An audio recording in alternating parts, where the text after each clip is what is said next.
Assalamualaikum dan salam sejahtera. Saya Farina Hirani. Pada hari ini, saya akan membentangkan refleksi individu yang berkaitan dengan pengetahuan pedagogi di kalangan guru yang merupakan subjek kaedah mengajar bahasa Melayu.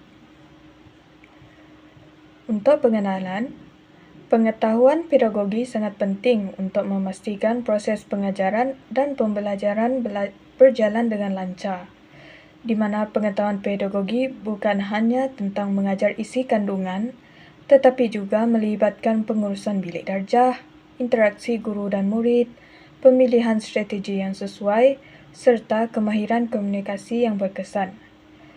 Kekurangan pengetahuan pedagogi boleh menyebabkan suasana kelas tidak terkawal, murid tidak bermotivasi, penyampaian isi pelajaran yang tidak berkesan, serta mengganggu pencapaian akademik murid. Situasi pertama yang boleh diambil iaitu tidak mempunyai strategi dalam pengurusan masa.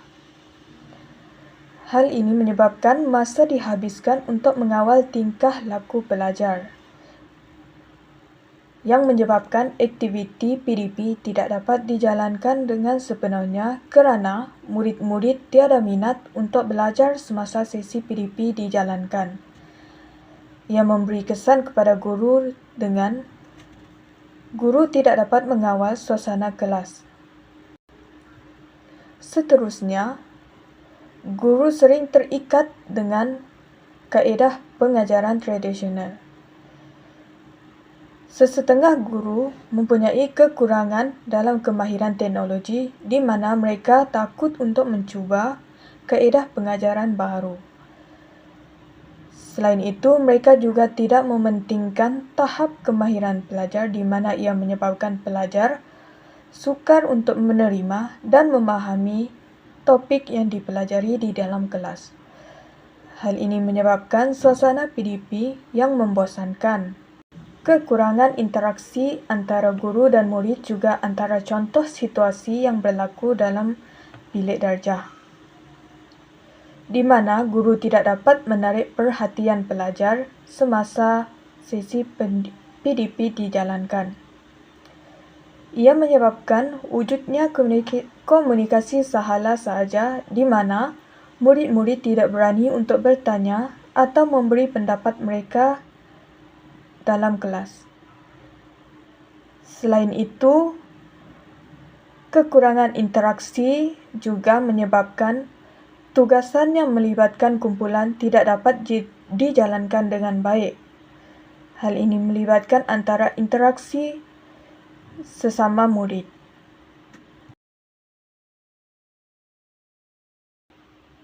Seterusnya, saya akan menerangkan langkah-langkah penambahbaikan untuk pengetahuan pedagogi di kalangan guru.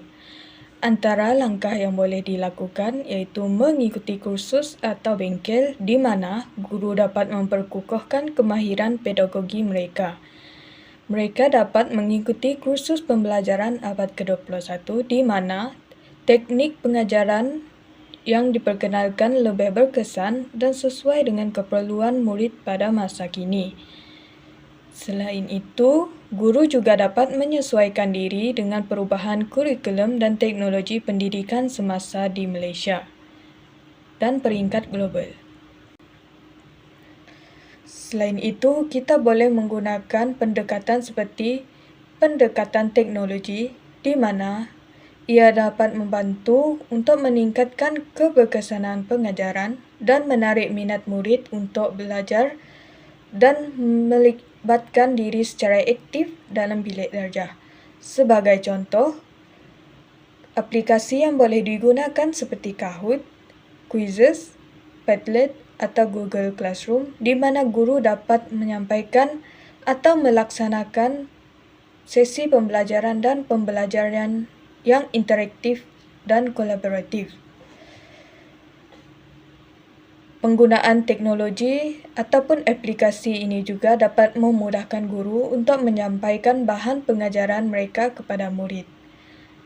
Pada masa yang sama, ia menggalakkan murid untuk belajar kendiri dan aktif selaras dengan kemahiran abad ke-21. Langkah lain yang boleh diambil iaitu di mana guru boleh berkolaborasi dengan guru lain dengan bertukar idea, berkongsi pengalaman, serta berbincang tentang masalah dan penyelesaian dalam pengajaran. Sebagai contoh, guru bahasa Melayu boleh berkongsi strategi pengajaran karangan atau teknik membina kosakata melalui aktiviti yang menyeronokkan. Hal ini dapat meningkatkan kualiti pembelajaran dan pengajaran serta memperkukuhkan profesionalisme guru dalam dunia pendidikan.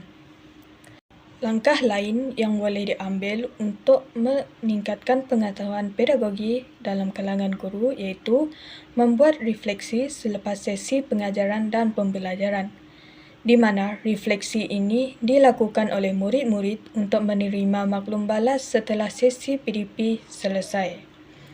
Ia membolehkan guru untuk menilai keberkesanan pengajaran mereka di dalam kelas, di mana mereka menilai sama ada objektif pembelajaran tercapai, strategi yang digunakan sesuai ataupun tidak, serta mengenal pasti aspek yang perlu diperbaiki dalam pengajaran mereka. Hal ini dapat membantu guru untuk menambah baik kaedah pengajaran dan pembelajaran yang digunakan, serta memastikan pengajaran sentiasa relevan serta berpusatkan murid. Kesimpulannya, pengetahuan pedagogi merupakan teras utama dalam memastikan proses pengajaran dan pembelajaran berjalan dengan berkesan. Sebagai seorang guru, bukan sahaja perlu menguasai isi kandungan mata pelajaran, tetapi mencari cara terbaik untuk menyampaikannya. Guru dapat memperkukuhkan profesionalisme dan meningkatkan kualiti pengajaran dengan pengetahuan pedagogi yang mencukupi. Oleh itu, murid yang berfikiran kritis, kreatif, dan berdaya saing selaras dengan kehendak pendidikan abad ke-21 dapat dilahirkan. Itu sahaja daripada saya. Sekian, terima kasih.